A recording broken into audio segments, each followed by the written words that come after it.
I like to remind my colleagues on the healthcare side, you're not doing God's work. And so subsequently, you don't get to take the moral high ground.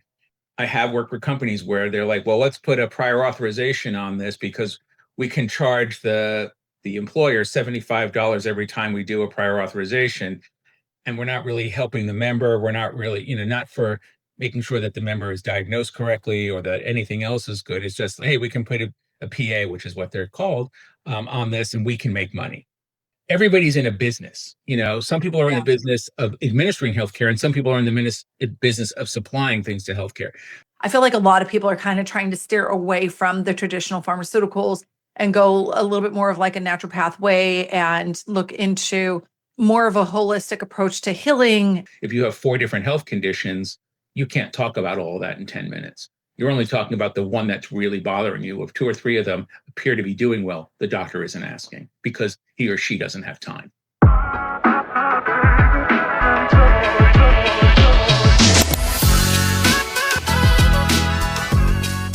Welcome back. I have a wonderful guest here today, Rich Lieblich from Prescription Path Advisors. It's a big name because what he does is so needed.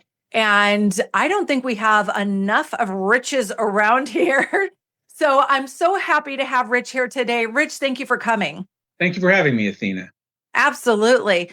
What Rich does is he really goes over, I'll let him explain it all and get into the weeds of things, but he really goes over medication management in a sense and just kind of does an overall assessment.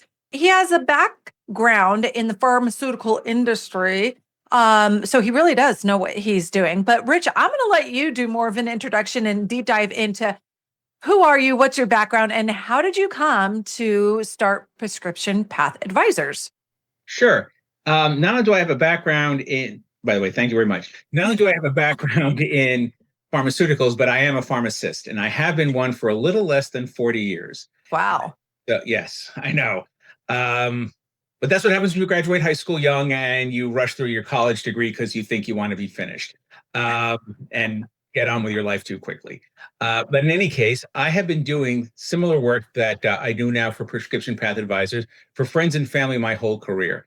I've been a hospital pharmacist at places like Mass General and California Pacific here in California, and I've worked for a number of insurance companies and pharmacy benefit managers, people like Kaiser and Blue Shield and Med Impact.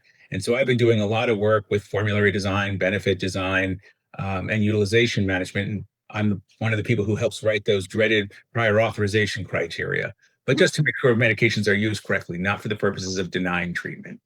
In any case, I have spent a lot of time having people walk up to me and say, hey, would you take a look at my medication? Or would you look at my mom's medication? Or would you tell me what you think about this? Or would you come with me to the doctor so that way you can ask questions? I just got diagnosed with something very serious, whether it's cancer or something else, where it's a little bit frightening and you want somebody in the room who can then say, what about this? Or why are you choosing that? So I have been doing that for years for friends and family. And a little less than a year ago, I was working for a startup that ran out of money. And so subsequently, I am now trying to do this. I was looking for a job. Several friends said, you do this anyway. Why don't you just do it for work? And here I am. Awesome. I love that. So it's almost like, and correct me if I'm wrong, you're taking a holistic approach to the pharmaceuticals that a lot of us participate in taking, especially seniors. Exactly. I'm looking to help anybody who's really taking at least 8 medications. And that doesn't mean 8 prescriptions. It could be over the counters, vitamins, supplements. People take a lot of stuff. Most of the time, those people are in their 60s, 70s, and 80s. Yeah. But they could be in their 40s and 50s. There's just a lot fewer of them. So the majority of my business is focused on seniors, but it's not exclusive to seniors. Yes, I can imagine so. And you named a couple really big names of organizations, corporations that you used to work for.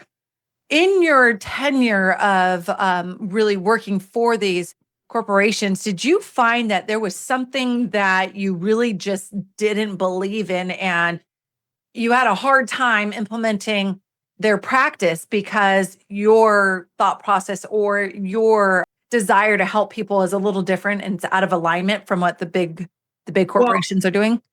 I wouldn't say it was completely out of alignment, but there were times where, depending on whether particularly if the corporation was for profit versus not for profit, because in Mm, healthcare there are some of both. yeah. And not for profit doesn't necessarily mean that you're getting the better end of the deal. They can be just as corporate and misaligned and everything else, depending on who they are and how big they are. So, but yes, I have worked for companies where we have done certain things, and I don't want to name any of them because they are former employers, and I'm not here to bash them. No. But I have worked for companies where they're like, well, let's put a prior authorization on this because we can charge the employer $75 every time we do a prior authorization, and we're not really helping the member. We're not really, not for making sure that the member is diagnosed correctly or that anything else is good. It's just, hey, we can put a PA, which is what they're called, on this, and we can make money. Yeah. And so there's things like that, and I definitely work for companies that have done that. As a matter of fact, one of the reasons I went to the very last company I went to is because they were not going to do any of that, and I was going to be in charge of all of the things that I mentioned: formulary design, benefit design, the utilization management, whether or not we had prior auths, and all the rest of that stuff. Mm, So I could make sure that we had, I would like to say we had zero conflicts of interest. I don't think anybody's that perfect. We probably had a couple, right. but very, very few. Like we went through a lot of trouble to make sure that if it didn't make sense, we didn't do it. Just as an example, we made sure that our HIV drugs were on tier 2 and were available at community pharmacies instead of making them specialty drugs that had to be mailed. Mm, yeah. As you're saying this, I'm thinking about there's just this really bad reputation that Big Pharma has. And I feel like, and I might be wrong, so you can, again, like just correct me if I'm wrong. I feel like a lot of people are kind of trying to steer away from the traditional pharmaceuticals and go a little bit more of like a naturopath way and look into more of a holistic approach to healing and uh, get off of medications if possible. Is that something that you're finding? I must say I'm not. Okay. That big pharma, first of all, big pharma has, is an easy target, for the whole black hat, white hat kind of thing. I like to remind my colleagues on the healthcare side, you're not doing God's work. And so subsequently, you don't get to take the moral high ground. Everybody's in a business. Some people are in the Yeah. business of administering healthcare, and some people are in the business of supplying things to healthcare.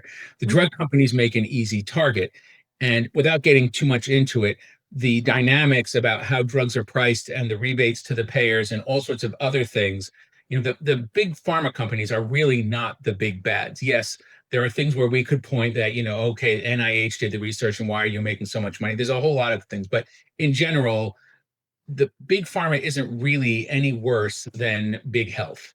And mm, big health isn't really held to task as to why are you doing what you're doing and how do you do it, and how did actually having health insurance actually start to drive costs up because of administrative fees and negotiated rates and things like that. One of the reasons people only have 10-minute doctor appointments is because of the way things are reimbursed. And in the meanwhile, if you have 4 different health conditions, you can't talk about all of that in 10 minutes. You're only talking about the one that's really bothering you. If 2 or 3 of them appear to be doing well, the doctor isn't asking because he or she doesn't have time.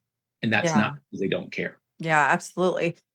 And what I guess I'm hearing from you is the most important things if you are a patient and you are taking medications, most people I believe in the United States probably are. The most important thing is that for one, we're addressing the issue and getting the right medications that are needed to help us. And then we're not overtaking medications that aren't necessary or overpaying for these things that we need. And someone like yourself is really a key to really kind of having a comprehensive overview to understand what medications you're taking, why you're taking it, if this is truly a benefit to you, and are there different options that I you think could maybe explore?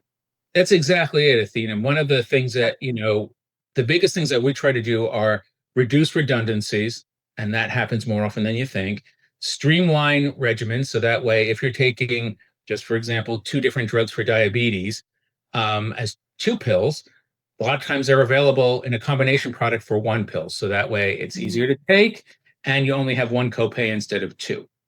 Hmm. And so we look to see whether or not you need everything, whether or not some of these things are redundant, whether or not you could be on combo pills, and whether or not on your particular plan, that drug is on tier one or tier two and nice and affordable, or tier three and tier four. Because a lot of times drugs wind up on those higher tiers because they're Me Too drugs.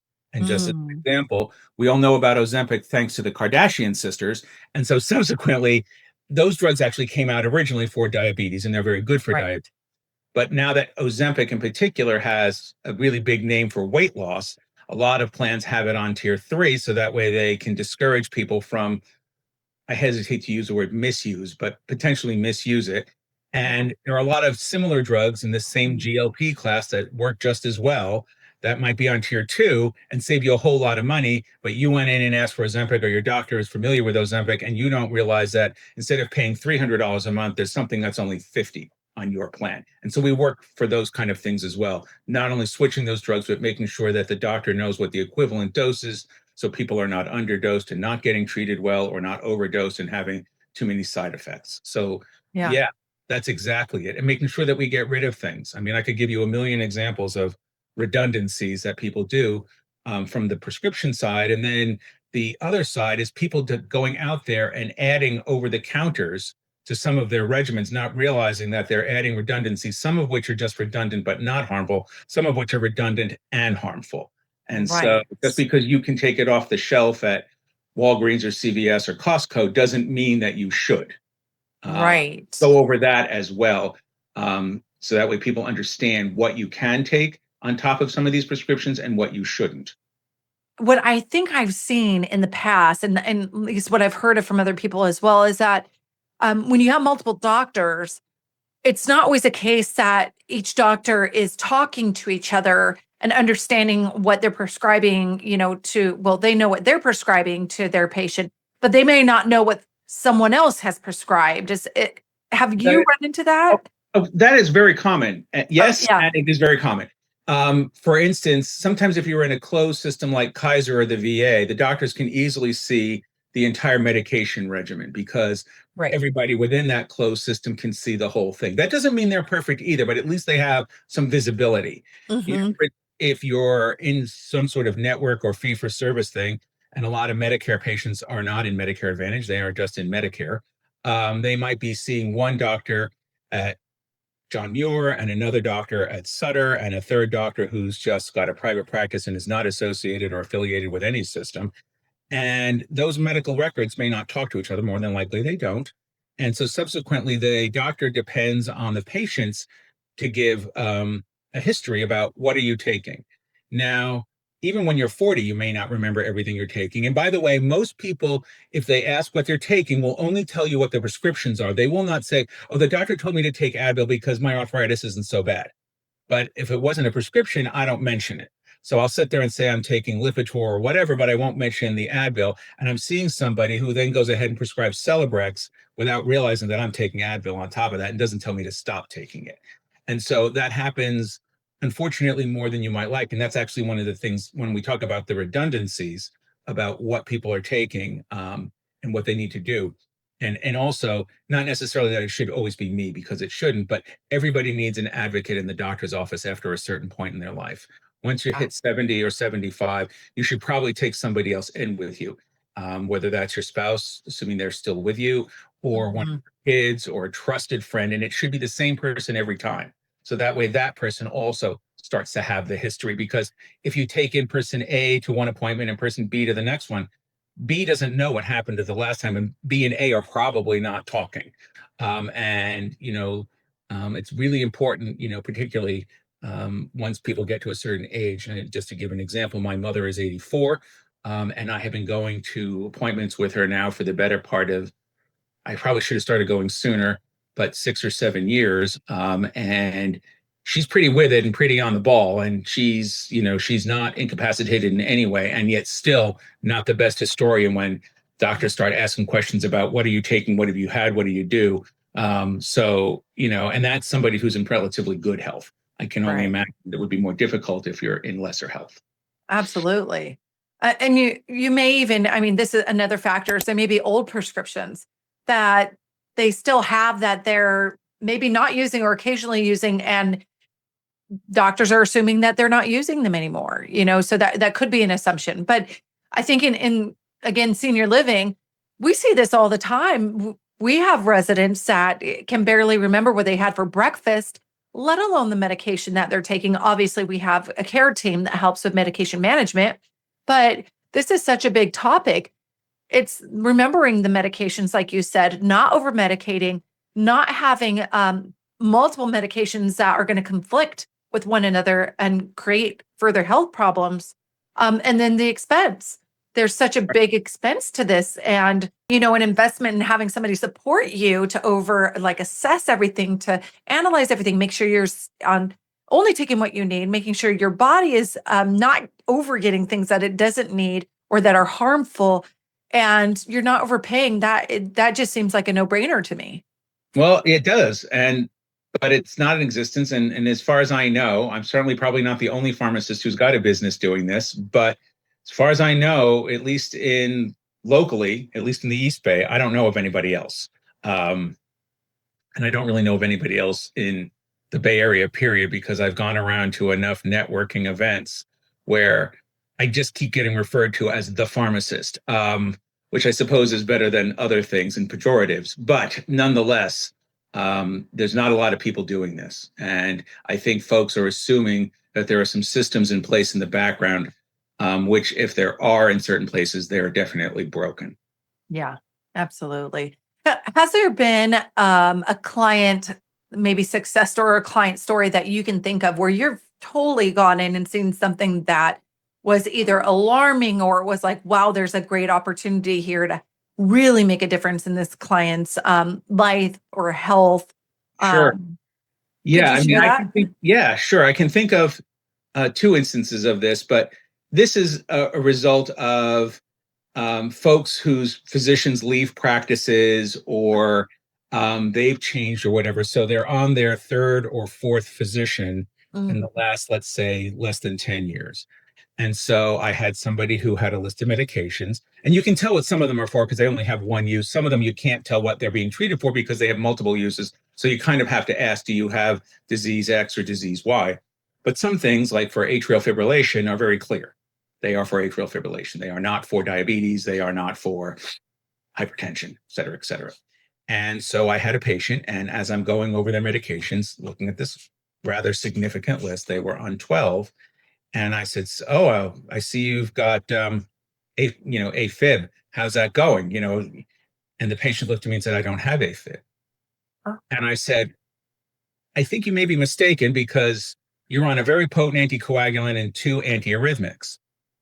And they said, "Well, I don't have that." So I thought to myself, okay, they're a little older, maybe they're, whatever. And so the son-in-law was actually the advocate for this patient. And so I said to the son-in-law afterwards, we need to talk to the doctor because either your father-in-law has this and should be made aware that he really has it and, kind of work with him, or we need to discontinue these medications. And there was a couple of other things that he shouldn't have been on either. And so talk to the doctor. And I said to the doctor, person X doesn't think they have AFib. And the doctor said, well, they don't. And I said, well, that's interesting because they're on this anticoagulant and these two antiarrhythmics. And he goes, yeah, I guess we should discontinue that. And then I thought to myself, and yes, and I don't want you treating my cat. But I also then said, okay, let's talk to the patient about discontinuing it because when I write recommendations, I don't do the discontinuation because I don't have the full medical record in front of me. So there could be nuances that I'm missing, but I do give recommendations. And so this patient went in taking 11 medications and came out taking 6. wow. So it was, really quite helpful. And I add modestly, but those kind of things, when you see that kind of thing and and it was prescribed, 3 doctors ago and they were discharged on it because it was something. And then everybody they should have been discharged on it in the first place and everybody keeps continuing it. And the patient isn't complaining about AFib because they go in and it's arthritis or something else is bothering them. And gets back to my previous thing about they only have 10 minutes and they're triaging the complaints. So let's go over Right. what's bothering you, not what's not bothering you. And Right. so he never complained about anything because he didn't have it. Yeah. So the doctor didn't think much of it and was like, "Oh, this is great. The AFib is under great control." Well, of course it was because he didn't have it. Well, that is definitely scary, and I wonder. This is probably not the first time you've seen something like this. It's probably more common than we'd like to admit. It is. Um, It is because people change doctors yeah, and the doctors don't have the time. And this is a systemic problem. This is not a doctor specific issue. This is, right. we don't give the doctors enough time to do their work. Yep. And subsequently, they're always in triage and emergency mode themselves to a certain extent. And that's it. I mean, one of the other things I see regularly is people over down regulated on blood pressure drugs. The goal of 120 over 80 does not exist if you're 75. And yet, Hmm. too many people don't see geriatricians and they're being treated like they're 45 instead of 75.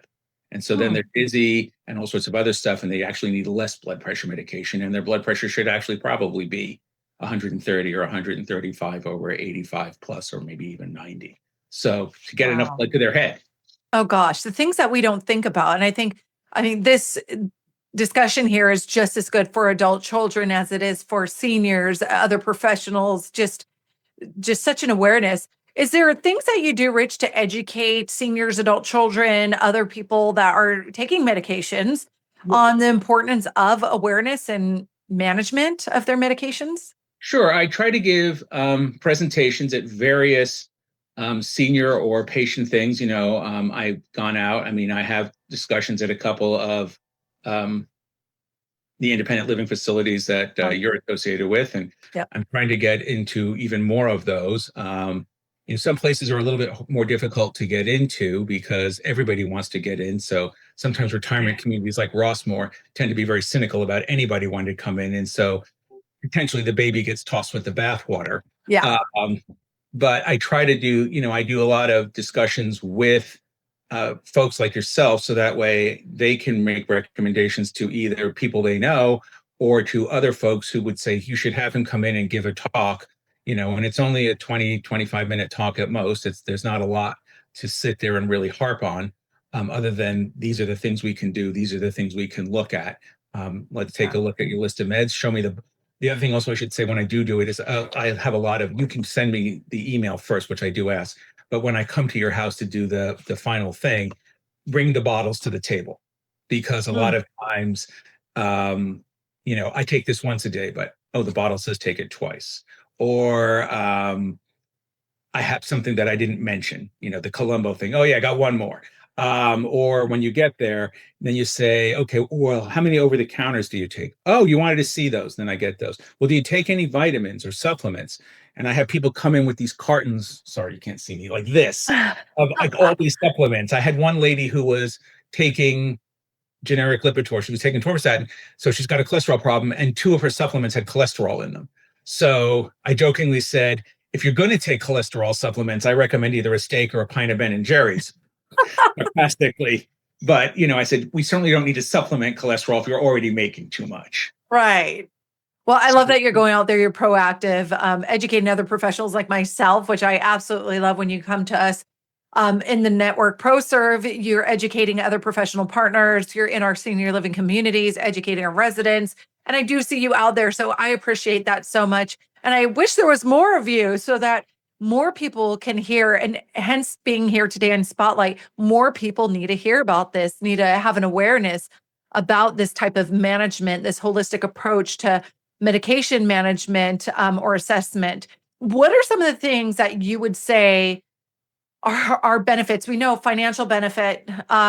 We know that this is potentially going to save them on future doctor appointments or whatnot. So time saving management. But what are some of the health benefits that you've seen?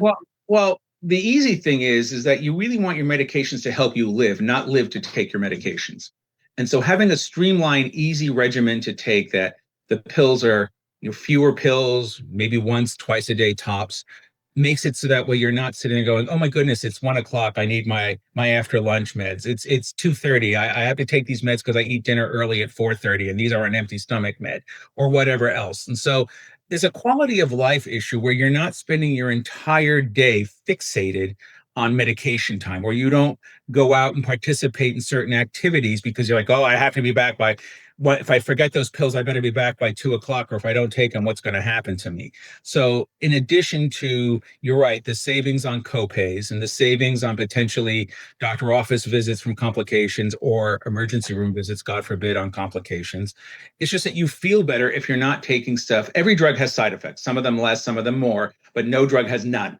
And so why take anything that's not going to help you improve your life if all you're really getting is side effects? And you Yeah. spend too much time obsessing about when to take them. So that's Yeah. part of what I. It almost sounds to me, I know it's so different, but I work with a lot of professionals who serve seniors. And oftentimes when we work with hospice professionals, they tell me about times where they have patients go on hospice care, end of life care, right? And um, they think they're on their way to their next journey, their transition. Right. Um, so they take them off of all their medications naturally. They slowly will take them off of things. And oftentimes what happens is that the patient actually gets better and they live a lot longer than expected and they go off of hospice. And this happens more frequently than you would imagine. But it sounds like, this whole medication thing can have the same result as you might not be feeling so well. And then when you have this assessment, kind of go over your medications, you may be getting rid of things you don't need and therefore feeling a lot better, increasing Correct. the quality of life, like you're saying. Um, could potentially be extending your lifespan because now you're But getting rid of all these toxic things that you really didn't need to put in your body in the first place. right. Well, I don't want to call them toxic, but let's I Oh, appreciate different that. word. I get the perspective. I just don't want anybody who's watching our thing to think that all medications are toxic. That's true. Um, but yes, if it's not necessarily, it could be viewed as toxic, because why would you put a chemical in your body that doesn't actually have a purpose? If it's got no benefit, all it's got is negatives. There's nothing there to say that this was worth the risk of taking it for these side effects. And so, yes, Yes. you're right. It could extend life. And even if it doesn't, just go back to you feel better for the life you have. I mean, why feel, even if you're only going to live to be 88 or whatever your number is, because everybody unfortunately passes. That's just the way the That's cycle goes. we're Yep. designed. Right, right. You only get so many trips around the sun. Yes. Um, but even if you're going to live to be 88 either way, why not feel great, or great Absolutely. as you can up until you're 88? Why feel lousy starting at 82 because you're taking drugs you don't need, or because nobody's really done an assessment and said, "Oh goodness, Rich, you're 80 now. We really should reevaluate all this stuff that you're on. Do you really need it? Some of these things, you know, assume that you're going to live at least 10 more years." And you have to sit there and kind of have some heart to hearts with folks. Like, yes, we all want to be Betty, but many of us are not. Um, We have a resident who truly is just gorgeous, wonderful head of hair that's perfectly done every morning. Her makeup's done, and she's 102. And she's amazing, completely all there. Cognitive functions good, everything's great. But so yeah, we can't all be beautiful, Betty. I get that. right. No, that's what I'm saying. Is, and so some of us, so that doesn't mean we have to die at 60, but it Right. doesn't mean that, that you can't improve whatever it is and live the best life you can, and Yeah. make have great quality and make your money go further. Why spend money on stuff you don't need? I mean, every time somebody says something to me, it's only a generic copay. Well, generic copays are $10 a month. That's $120 a year. That's a True. reasonable dinner out for two with an okay bottle of wine. Um, and why not spend it on that instead of drugs you don't need? True. Very true. Is there anything, Rich, that you can foresee taking place within the next year or so that's going to pose a challenge on what you do or helping seniors, or even pose a challenge on our seniors out there who are taking medications? Well, for me, no, because with the current political climate, there seems to be a lot of discussion about cutting spending on Medicaid, Medicare, and reimbursements on the other side to physicians and hospitals. And if they repeal pieces of the Inflation Reduction Act, that's kind of where the Part D, the better Part D benefits are actually in there, not in the original legislation. So there's a lot of places where on the other side, there could be some serious hits to both providers and to patients. For me, that actually just gives me that much more opportunity to help people save money because they may be more interested than they are now to have somebody take a look. So, but nobody really knows, unfortunately, the climate in Washington, no pun intended, is people can't figure out whether the sky is blue or the grass is green, and they can't agree on anything. And so who knows what they will or will not eventually agree upon. So it's a big unknown. Yeah. They talk a good game, but who knows what they'll actually be able to legislate. So true. So true. Now, if there's any families or seniors, families of seniors that are struggling with medication management or even awareness of what is mom or dad or my loved one taking, or what am I taking, what advice would you give them? Well, my simple advice would be to go to my website, which I'm going to give a plug here, www.prescriptionpathadvisors, all one word.com. And you can set up an appointment with me to review things. You can even set up a 15-minute appointment just to discuss what I can do.